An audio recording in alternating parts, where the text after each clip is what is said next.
Good morning, my dear students. Welcome to our next phylum, that is phylum Mollusca. Phylum Mollusca, it includes all soft-bodied animals. So here you can see the example, it is snail. That is Pila. Scientific name is Pila.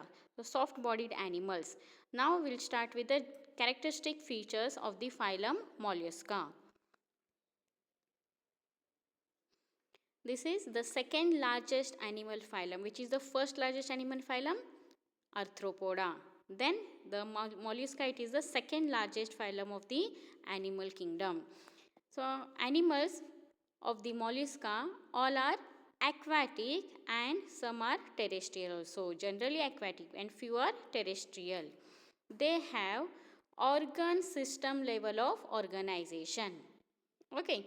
Then these are bilaterally symmetrical animals and triploblastic. And one more, that is these are coelomate animals. Clear? Then digestive system, it is well developed with the presence of salivary glands and liver. So well developed digestive system you will find here. Then respiratory system. So as I told, some are aquatic and some are terrestrial. So gills are present in aquatic forms and pulmonary sac is present in terrestrial forms. Circulatory system, it is of open circulatory system.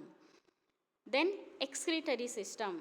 So excretory system here in respiratory system I told that is gills, they carry out the respiration. So as well as excretion is also carried out by the gills. It is removing the excretory waste, that is in the aquatic forms through the gills. So here the organs of Bojanus, this is not important for you. You remember excretion also takes place through the gills only. Then these animals are ammonotelic or ureotelic. If they are for aquatic forms, ammonia, and for terrestrial form, urea. So ammonotelic aquatic and ureotelic, that is terrestrial forms. Nervous system, it is paired ganglia, that is brain-like structure, and their connectives, two long nerve connectives will be there. Then reproductive system. Here these animals are unisexual. Means sexes are separate, male and female is separate, sexes are separate. Development is direct or indirect. Indirect means it involves the larva. So larval forms are there, that is Glochidium larva is there, Trochophore larva is there, and Veliger larva is there. So just to remember, development is direct or indirect. If it is indirect, then larval forms are present. What are the other important features of mollusca?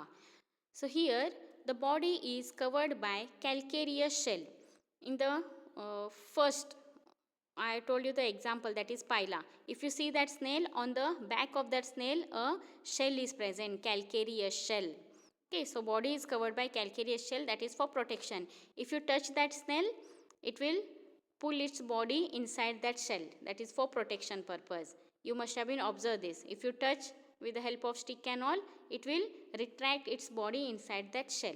So body is covered by calcareous shell, that is for protection, and body is unsegmented and divided into head, visceral mass, or you can call visceral hump, and foot.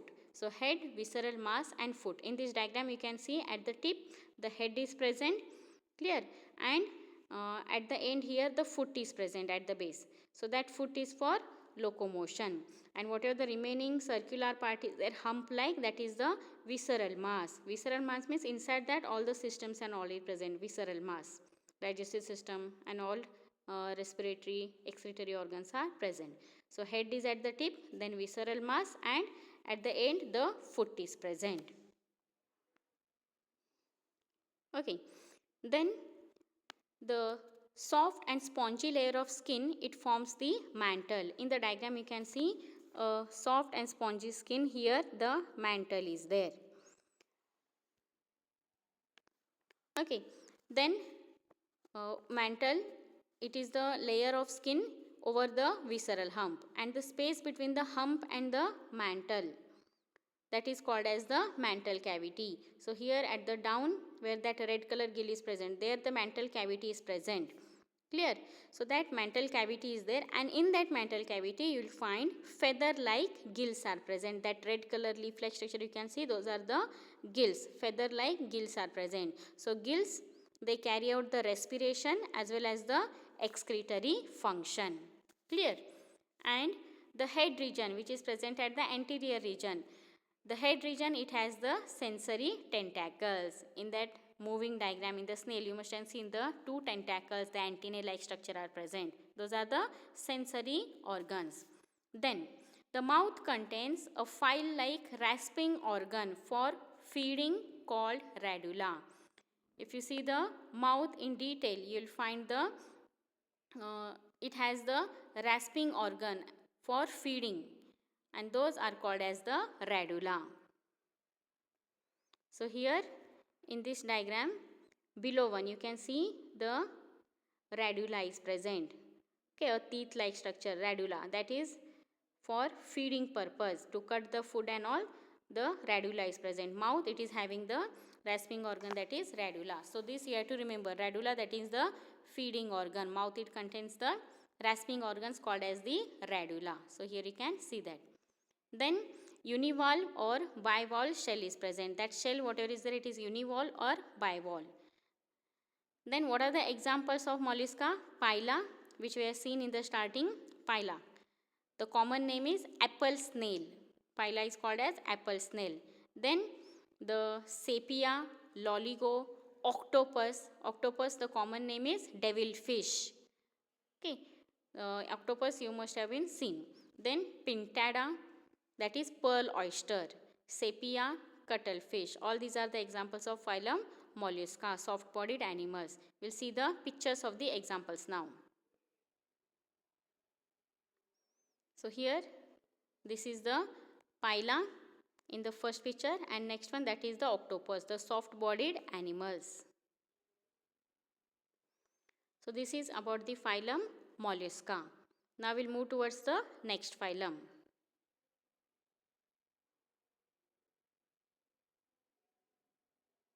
Phylum Echinodermata. As the name indicates, echino means spines, dermata means skin. Spiny skins, the animals having the spiny skin are included under the phylum Echinodermata. So here in this picture you can see the examples of Echinodermata. In the first picture, orange one, that is Asterias, that is nothing but starfish. Below that you can see that is Echinus, sea urchin. Then at the top, second picture, that is it is Ophiura, that is brittle star, Ophiura brittle star. And the last picture, the yellowish picture, you can see that is, it is nothing but it is the Antedon, sea lily. So the examples you can see here. The characteristic features of phylum Echinodermata. The skin of these animals bears the spines, hence the name is Echinodermata. I told this first only. Clear? Then these animals have endoskeleton of calcareous ossicles. If you see inside the starfish and all, a calcareous ossicles are present, which are forming the skeleton of the animal, that is endoskeleton, which provides the support to the body. Then here habit, if you see, these are exclusively marine. All are marine animals. You will not find this in the river water. Okay, all are marine. Then they have organ system level of organization. Then if you see the symmetry, in the adults you will find radially symmetrical animals. But if you see the larvae are bilaterally symmetrical. Adults radially symmetrical, larvae bilaterally symmetrical. For example, starfish, if you cut the starfish radially, you will find the symmetry. Then these are triploblastic and acoelomate animals. Clear? Now the digestive system, it is simple and complete, with the mouth on the lower side and anus on the upper side. If you see the starfish, two faces are there, lower side and the upper side. On the lower side you will find the mouth, and on the upper side you will find the anus with the complete digestive system. Then the respiratory system, that is dermal branchiae or gills are present for respiration, or papillae and tube feet, which carries out the respiration. Circulatory system, it is reduced type, not well developed. Excretory system, it is totally absent. So diffusion of the excretory waste is occurring through the gills only. And these are all marine, which are present in water. So ammonotelic, ammonia is as the excretory waste, ammonotelic animals. Then the nervous system, it is not having the brain, but a nerve ring-like structure is there called as nerve ring, and it has the radiating nerves in all the 5 arms. A ring-like structure in the center, you can see in the diagram, and the radiating nerves are present in all the arms without the brain. Then reproductive system, it is fertilization is external, development is indirect with the presence of larva, and ciliated free swimming larva is present. So development is always here indirect only. So larvae are present which are ciliated, and in the first what I told, the larvae are bilaterally symmetrical. Understood?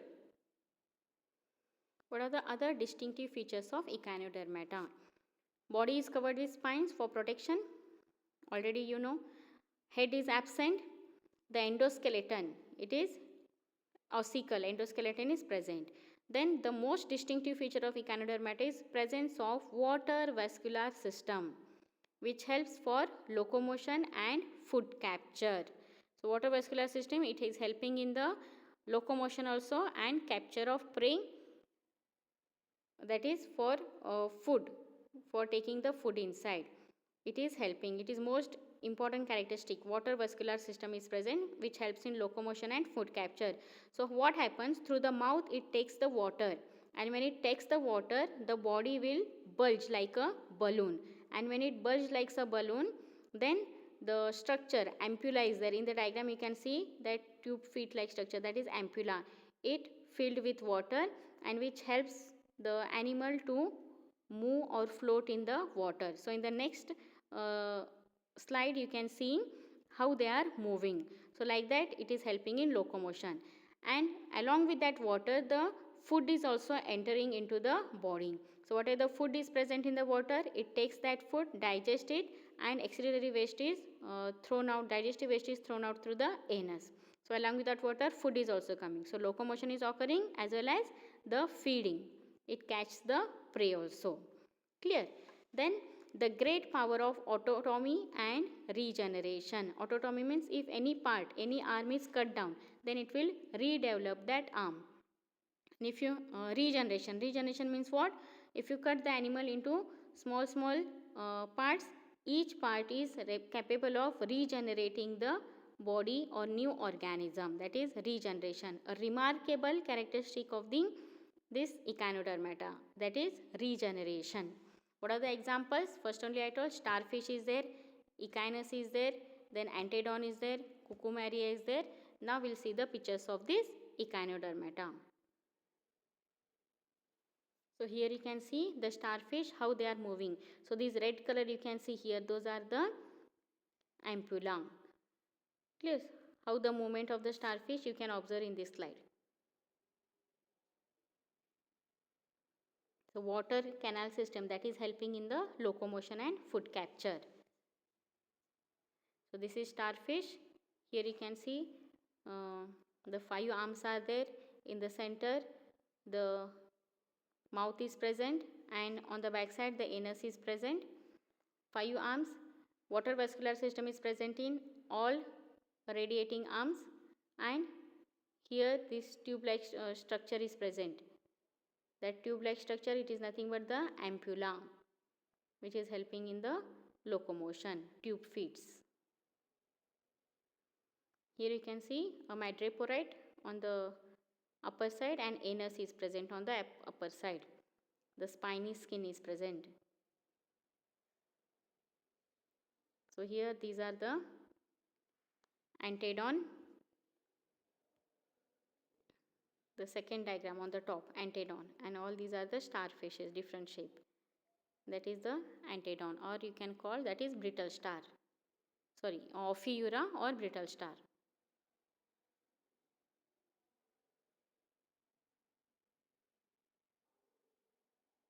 This is sea cucumber or cucumaria. Cucumaria, common name is sea cucumber. The first diagram, starfish. Second one, that is the Antedon, sea lily.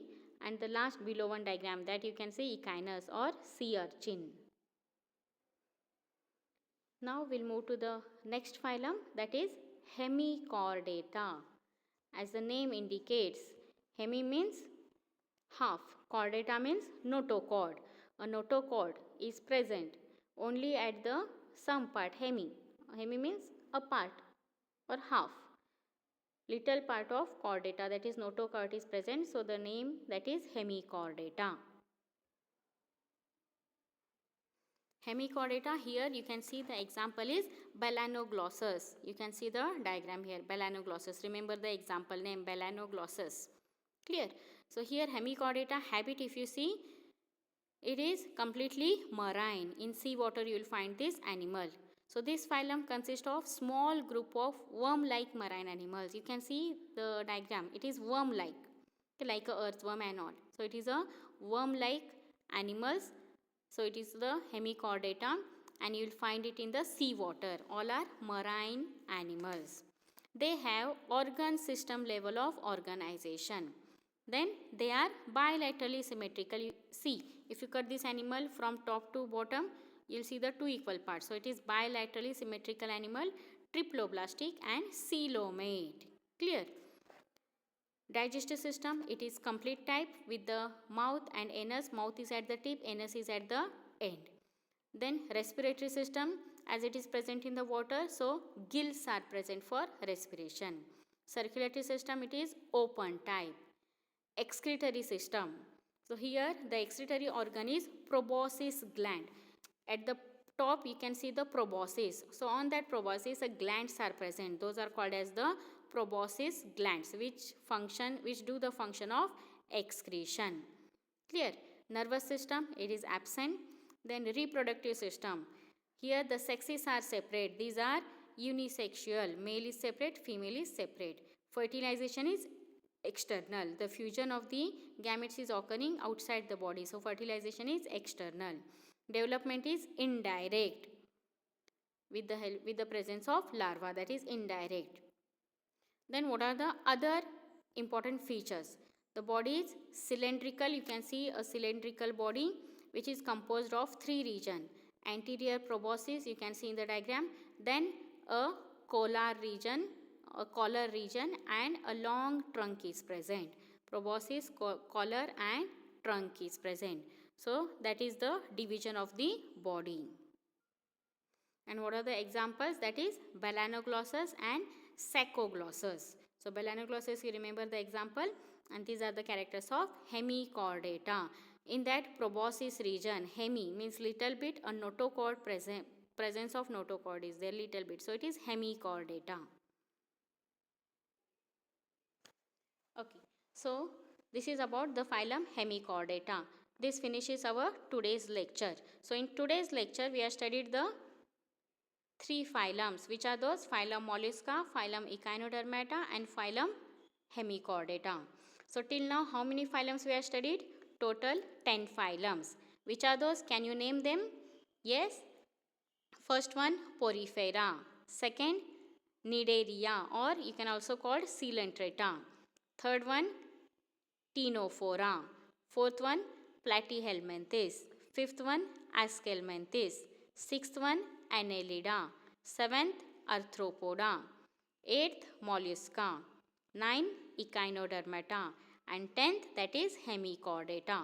So these 10 phylums we have studied, and in next lecture we are going to start with the 11th phylum, that is the phylum Chordata. Okay, so phylum Chordata means a notochord is present. Phylum Chordata, a backbone is present, that is called as the phylum Chordata. So here this phylum Chordata is divided again into the different divisions are there. So which are those different divisions? Which are the classes? That we'll study in detail in our next lecture. The classes are very important. So this is the important phylum which will start in the next lecture. So today we'll stop here. Thank you, my dear students. We'll meet in our next lecture.